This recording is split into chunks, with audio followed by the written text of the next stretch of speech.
I was taken aback when my sister-in-law and mother-in-law criticized me so harshly, completely unaware of the sacrifices I had made. They had no idea that I was taking over my mother-in-law's debts, and their lack of gratitude stung deeply. As I packed my bags, preparing to leave, they began to understand the full extent of what I had been hiding, and their attitudes shifted. My name is Emma, and I'm 32 years old, juggling a demanding career in the city. During my student days, I was always nestled in the library, lost in my studies. Once I started working, my life was consumed by a mountain of responsibilities, leaving no time for myself. A well-meaning friend noticed my neglect of personal life and suggested, "Emma, you should make time for love." She organized a group blind date for me, and that's where I met John. Working in a city center office, John was a fresh graduate and seemed genuinely interested in me. Though I was nervous about dating again, his kindness and gentle encouragement helped us gradually open up to each other. Our feelings deepened quickly, and within a year, we decided to marry. It felt like a dream come true, a remarkable shift from my work-centric life. My friend, astonished by how fast things had progressed, remarked, "Wow, you're actually getting married." I replied with excitement, "Yes, it's amazing, isn't it? I'm so glad you set up that blind date. I truly appreciate it and can't wait for the wedding." With excitement and anticipation, I was about to step into a new chapter of my life. Our first step was to introduce each other to our families. My parents greeted John with warmth and enthusiasm. "Emma, it's been a while since you mentioned a boyfriend, and I was starting to worry you might not get married. John, please take good care of her." Hearing these words made me realize for the first time how deeply my parents cared. Although they had always given me the freedom to make my own choices, I could now see their unspoken hope for me to find happiness in marriage. Their concern and support warmed my heart. When I visited John's home for the first time, I felt a mix of nervousness and excitement. His parents were incredibly kind and made me feel at ease right away. We all sat down for dinner, and while I was eager for the occasion, I was also a bit anxious, especially about meeting John's sister, Melissa. At 25, she was straightforward and candid, which caught me off guard. She asked, "Emma, aren't you getting married a bit late?" Her comment about how she would have decided sooner if she were me was a bit shocking. Despite this, John's support helped ease the tension, and we enjoyed a pleasant dinner together. Planning our wedding was a joyful experience, and the ceremony itself was held at a location we both loved, surrounded by friends and family.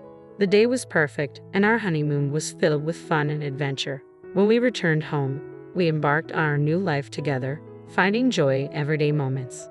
Whether we were going on dates or watching movies at home, the freshness of our newlywed life made each day delightful. It had been about 2 years since our wedding when our serene life took a sudden and dramatic turn. We received the heartbreaking news that my father-in-law had passed away. Although I was aware of his health issues, his death came as a shock, arriving much sooner than we had anticipated.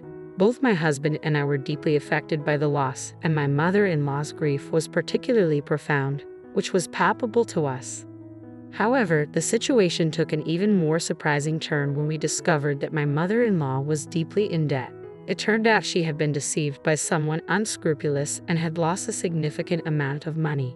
This revelation left us stunned. Despite the gravity of the situation, my husband, ever the compassionate soul, expressed his desire to help. We decided to use our joint savings to alleviate her debt as much as possible, feeling that it was essential to support her through this difficult time. To our surprise, my mother-in-law's response was somewhat unexpected. She asked if she could turn to John for help in the future if needed. My husband was taken aback and hesitated, unsure of how to respond. She assured us that she would find a way to manage her finances, though my husband remained concerned that it might involve gambling or other risky behaviors. We kept a vigilant eye on her, hoping she wouldn't find herself in more trouble. Amidst these challenges, my husband suddenly suffered an injury that required hospitalization. This unexpected turn of events added another layer of difficulty to our lives as we spent our days shuttling back and forth between the hospital and home to care for him. I hadn't noticed any changes in my mother-in-law's daily routine until one day, after my husband was discharged from the hospital, I decided to visit his parents' home. It had been a while since our last visit, and I immediately felt that something was different in the atmosphere. "Mom, it's been a long time," my husband greeted her with a warm smile. My mother-in-law responded, "John, it's good to see you. How are you feeling? Can you run again?" She smiled back, and as they exchanged pleasantries, my husband began to look through her bank book. To his astonishment, he saw that the funds we had set aside to help with her previous debts were nearly depleted. "What happened to the money in this bank book, Mother?" my husband asked, clearly taken aback. His mother-in-law offered a slightly sheepish smile and said, "Well, I went out for tea with some friends and ended up buying a few things I shouldn't have. It's been quite a mess." She laughed ruefully, clearly aware of the situation but unable to offer a better explanation.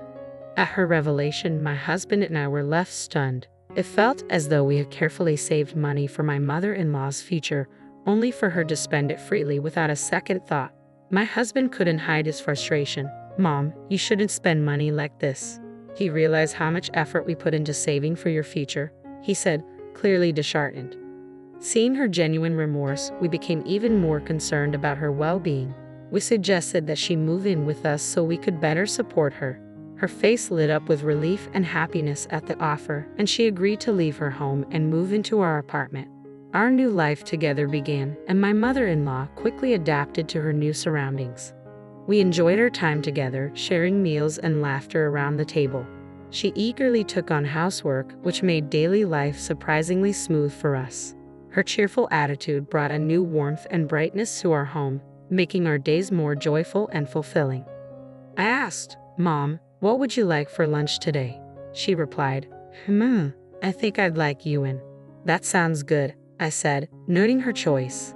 Since I was working from home, I was in a position to keep an eye on how my mother-in-law managed her finances. With my husband and me covering her living expenses and my husband overseeing her account, we expected her spending to be under control. Despite this, we remained vigilant, concerned she might still mismanage the funds. Days turned into weeks, and before we knew it, 6 months had passed. One afternoon, while we were relaxing in the living room, the intercom buzzed. Curious about who it might be, I answered and was surprised to find my sister-in-law Melissa standing at the door. "Melissa, it's been a while. Is Mom around?" I asked, slightly taken aback by her direct question before even exchanging greetings. I invited her in and showed her to the living room. "Mom, it's good to see you," Melissa said as she entered. "Oh, Melissa, what a surprise. What brings you here?" my mother-in-law responded warmly. "I just wanted to catch up and see you," Melissa said. "I'm glad you're here. How are things?" "I'm doing well, thank you. John is here with me. Would you like to join us for lunch?" Melissa asked. "Of course, I'd love to," my mother-in-law replied with enthusiasm. Melissa must have taken my mother-in-law out to a restaurant or something similar, so we decided to wait at home. When they returned in the evening, we immediately noticed a change in their demeanor. Melissa confronted me with an unexpected accusation. "Emma, you're tormenting my mother, aren't you?" she said, leaving me stunned and confused. My mother-in-law also looked at me with a stern expression. My husband quickly defended me. "What are you talking about? There's no way Emma would do something like that."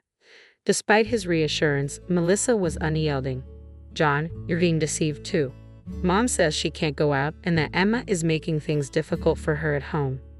We were both taken aback. It was true that we had occasionally refused my mother-in-law's request to go shopping, concerned that she might overspend. However, the claim that I was taking her money was completely unexpected. I was unsure if my mother-in-law genuinely felt this way or if Melissa had exaggerated the situation. It appeared that Melissa and my mother-in-law were now united in their accusations against me. "What exactly do you want from me?" I felt as if I were under a spell, bewildered by their intentions. What could they possibly want to communicate? Just then, my sister-in-law made an unexpected demand. "I want you to leave our house." Her words hit me hard.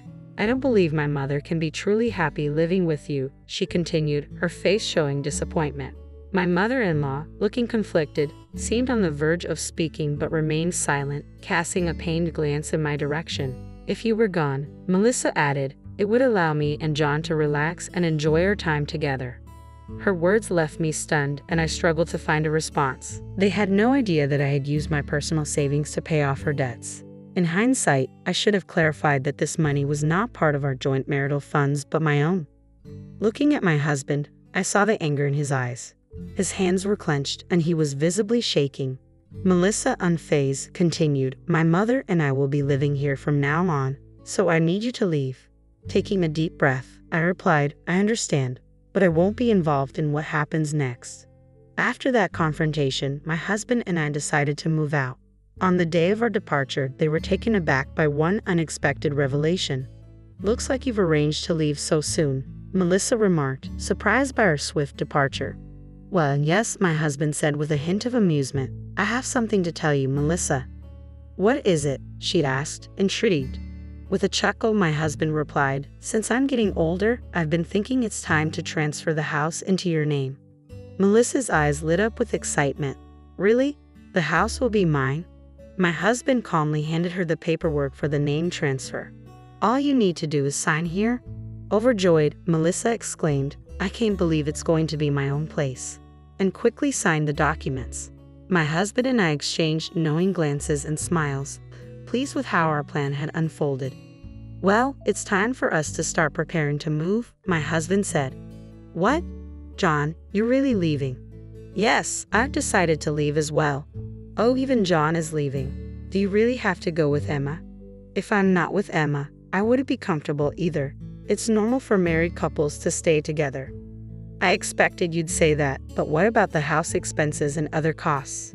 That's something you'll need to handle on your own, John replied. Wait a minute, I quit my job because I expected you'd support me. John and I were taken aback by my sister-in-law's sudden declaration. If you continue like this, you're going to create a lot of trouble for me and our mother, John warned. That's fine. If you can find a way to manage on your own, you have her mother's pension to help, and with a bit of saving, you should be able to get by, I said. Yes, and with my pension added in, it should work out. Since you're moving out, we'll need to be creative with our budgeting, my husband added. My sister-in-law looked slightly reassured by my mother-in-law's supportive words.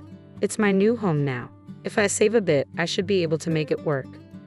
John and I exchanged knowing smiles, amused by her optimism, unaware that the property was a rental. Around that time, the movers arrived. We greeted them and started the process of clearing out our belongings. My sister-in-law and mother-in-law watched with dismay. What's going on? Are you moving out already? Are you taking everything with you? Of course, we bought all this stuff. Should I really have to replace everything? I replied. That's right. I wish you'd have taken that into account earlier, my sister-in-law remarked, clearly frustrated. Well, we'd better get going, my husband said with a smile as we prepared to leave the house. My mother-in-law and sister-in-law stood frozen in astonishment. After a while, my sister-in-law called my husband's cell phone. Hey John, what's this about a rent bill all of a sudden? I must have misunderstood something. Am I not actually the owner of this house? My husband asked. Who told you that? Actually, I'm renting this house. The document you signed was a rental agreement, so it's only natural that you be billed for the rent, she explained. Seriously, I had no idea, my husband replied, clearly surprised. Yes, it's your residence now, so you're responsible for the rent, she confirmed. But my salary is not as high as yours, my husband protested. You might find this amusing, but Emma actually earns more than I do, my husband said. Really? It's true. She's been working hard at a well-paying remote job, which is why we've been able to live so comfortably in that apartment, he added. My sister-in-law was taken aback and fell silent. Then I heard my mother-in-law's anxious voice. We're so sorry, she said, her tone filled with regret. I truly apologize. Could you please reconsider and come back? My husband replied with gentle firmness. Thank you, mother, but it's difficult for me to come back given how you've treated Emma. She is my priority. Please handle the rest on your own. After that conversation, I heard various updates. My sister-in-law and mother-in-law had struggled with rent payments and were forced to find a new apartment. They ended up in a small place barely large enough for the two of them. Reports indicated that they were facing financial difficulties and frequent arguments, with additional stress coming from nosy neighbors. Meanwhile, John and I have settled into our new home, enjoying a fresh start. Our days are filled with joy and contentment.